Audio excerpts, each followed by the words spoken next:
जय शिवराय. मुंबई ठाण्यासह तब्बल 29 महानगरपालिकांच्या निवडणुकीचं बिगुल आज वाजलंय.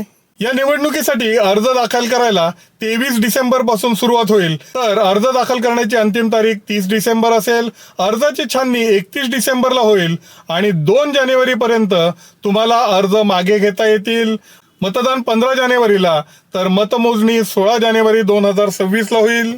निवडणूक लढवणाऱ्या माझ्या तमाम बंधू भगिनींनो आणि लाडक्या बहिणींनो, सगळ्यात पहिल्यांदा 500 रुपयाचे 3 स्टॅम्प पेपर विकत घ्या.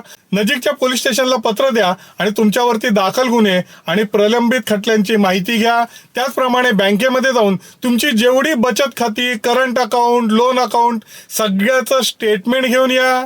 जेवढे पण स्थानिक कर आहेत म्हणजे तुमच्यावर, तुमच्या कुटुंबाच्या नावावरती जेवढी घरं आहेत त्या सगळ्यांचा मालमत्ता कर, पाणी कर भरून ठेवा.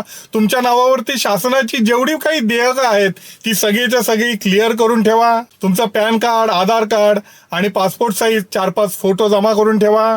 सुरुवातीला एवढं काम करा आणि त्यानंतर पुढच्या आठवड्यामध्ये जाऊन निवडणूक कार्यालयातून आपला फॉर्म घेऊन या. निवडणूक होईपर्यंतच्या प्रत्येक टप्प्यावरची सगळी माहिती तुम्हाला या चॅनेलवरती मिळेल. तुम्हाला सगळ्यांना इन्फॉर्मेटिव्ह चॅनेलच्या वतीने हार्दिक शुभेच्छा.